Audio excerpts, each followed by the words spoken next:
নমস্কাৰ বন্ধুসকল, আজি যাম আমি ফুৰিবলৈ, কিন্তু ক'ত যাম কি যাম এতিয়ালৈ কোনো থিৰাং হোৱা নাই।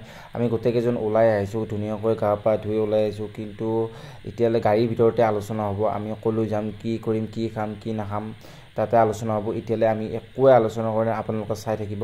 এয়া আপোনালোকে চাওক, আমি গাড়ী ওচৰ পাই গ'লোঁ আৰু সুন্দৰ এটা পৰিৱেশ চাওক, হাই ৰোডৰ কাষতে এয়া কিবা কিবি। আৰু এয়া আমাৰ হ'ল এইটো মেইন ৰাস্তা হ'ল, অৰ্থাৎ হাই ৰোড হয়। এইটো ৰাস্তা এতিয়ালৈ মুকলি কৰা নাই আৰু এইটো খুব ধুনীয়া ৰাস্তা। আপোনালোকে চিপাঝাৰৰ পৰা আহিলে প্ৰথম বৰিছাগৰ পাব, বৰিছাগৰ পৰা টংলালৈ যাব পাৰিব। আমি গোটেইকেইজন গাড়ীৰ ভিতৰত সোমাই ল'লোঁ, সোমাই লৈ ওলট পালট কিবা কিবি কথা ক'লোঁ। তাৰপিছত আমাৰ গাড়ীৰ ভিতৰত অকণমান জাগাৰ অকণমান খেলি মেলি হৈছিল, মানে অলপ ঠাইটো অকণমান কমিছিল, যিহেতু আমি মানুহ 6জন আৰু এল্ট'খনত মিনিমাম 5জনেই বেষ্ট, 5জনৰ কাৰণে বেষ্ট হয়। আৰু এনেকৈ আমি যাত্ৰা আৰম্ভ কৰিলোঁ গোটেইকেইজন 6জন। এনেকৈ ওলট পালট বহুতেই ভাল লাগিছিল আৰু পৰিৱেশটো খুব ধুনীয়া, ইমান গৰমো নাছিল। আৰু আমি পাই গ'লোঁ চিপাঝাৰৰ পৰা আমি ডাইৰেক্ট ডুমুনচকী পাই গ'লোঁ। ডুমুনচকীৰ পৰা পূব চাইডে এটা খুব ধুনীয়া ৰাস্তা আছে, সেই পিনে সোমালোঁ। আৰু কুৰুৱা বুলি কয় সেই ঠাইখিনি, বহুতেই সেউজীয়া পৰিৱেশ, আপোনালোকে চাওক। আৰু এটা সুন্দৰ পৰিৱেশ, পাহাৰুৱা অঞ্চল। আমি এনেকৈ আহি আছোঁ, কিন্তু কি পাওঁ কি নাপাওঁ এইবিলাক ভবা নাই।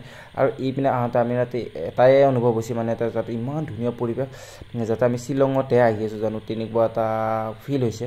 কাৰণ একা বেকা ৰাস্তা আৰু এয়া পাহাৰুৱা পৰিৱেশ, খুব ধুনীয়াকৈ মানে গছে পাত সলাইছে, আপোনালোকে দেখিছে। এইফালে বহাগ মাহ চলি আছে, খুব ধুনীয়া পৰিৱেশ। এয়া আমি ব্ৰহ্মপুত্ৰৰ পাৰ পালোঁ, অৰ্থাৎ সোঁত বুলিয়ে কয়।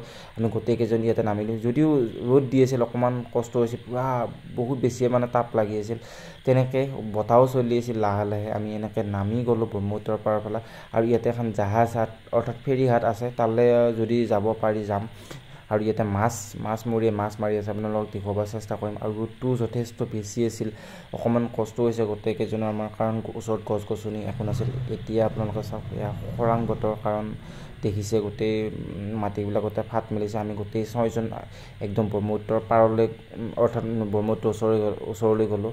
আৰু কাৰণ ব্ৰহ্মপুত্ৰৰ পানী লাৰিয়ে পোৱা নাছিলোঁ, আজি লাৰি চাম। আৰু তাৰপিছত এনেকৈ মাছমৰীয়াই মাছ মাৰিছে। দাদাজনক মই সুধিছিলোঁ যে আপোনালোকৰ ইয়াতে কি মাছ পায়, তেওঁ কৈছিল কিবা বৰলুৱা মাছ। মই সুধিলোঁ কেনেকুৱা বৰলুৱা মাছ, চিনি পাওঁ নেকি, আমাৰ ভাষাটো কি কয় সেইটো গোটেইখিনি তেওঁক সুধিলোঁ। লাষ্টত তেওঁ কৈছে মই জালখন আকৌ পেলাই লওঁ, তাৰপিছত তোমালোকক মাছখিনি দেখাই দিম, এনেকৈ কিবা কিবি ক'লে তেওঁ। আমি শুনিলোঁ আৰু তেওঁকো কিবা কিবি প্ৰশ্ন সুধিলোঁ, তেওঁ ক'লে। তাৰপিছত মই দেখুৱাই আছোঁ আপোনালোকক মাছ। এয়া তেওঁ ওলাইছে খালৈটোৰ ভিতৰত আছে বৰলুৱা মাছ। আৰু আমাৰ ফালে এয়া চেলকেনি মাছ বুলি কয়, আৰু সেইটো আপোনালোকৰ ভাঙন মাছ চাগে, সেইটো ভাঙন মাছ বুলি কয়। এনেকৈ ক'লোঁ, তেওঁলোকৰ ফালে বোলে এইটো বৰলুৱা মাছ বুলি কয়। আৰু এনেকৈ আমি গোটেই পৰিৱেশটো ঘূৰিলোঁ, ঘূৰি কিনে মানে আৰু য'ত ফেৰীঘাট আছিল তালৈ যাব নিদিলে, মানে তাতে এলাও নাই। আমি ফটো চটো বাৰু দূৰৰ পৰাই তুলিছোঁ, আপোনালোকে ভিডিঅ' মোৰ পেজটোত পাই যাব, ভিডিঅ' ফটো চটো কেনেকুৱা, খুব ধুনীয়া এটা পৰিৱেশ। আপোনালোকেও কেতিয়াবা এনেই ফুৰিব আহিব পাৰে, কিন্তু অকণমান ৰ'দ বতৰত নাহিব, কাৰণ ৰ'দ বতৰত আহিলে আপোনালোকে বহুত বেছিয়ে কষ্ট পাব।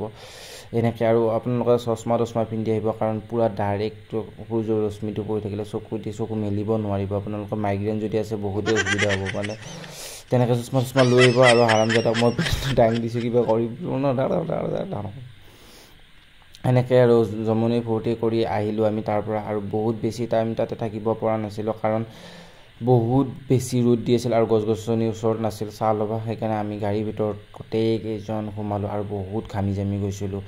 গাড়ীত আহিয়ে AC দিছোঁ, তাৰপিছত পানী চানী খাই আমি থিৰাং হৈ চিধাই আমি গুচি গ'লোঁ বাইহাটা চাৰিআলিত। কাৰণ বাইহাটা চাৰিআলিত যোৱাৰ মেইন কাৰণটো হ'ল আমি ভাত খোৱা নাছিলোঁ, আৰু তেতিয়া বাজিছে 2:45 আৰু ভাত খোৱা টাইম হৈছে। তাতে ভাত পানী খাই জুবিনদাৰ মায়া গানটো লগাই গোটেইকেইজন আমি ঘৰমুৱা হ'লোঁ। আজিলৈ বাই বাই, ধন্যবাদ। যদি বা ভুল হৈছে ভিডিঅ'টোত মাফ কৰি দিব।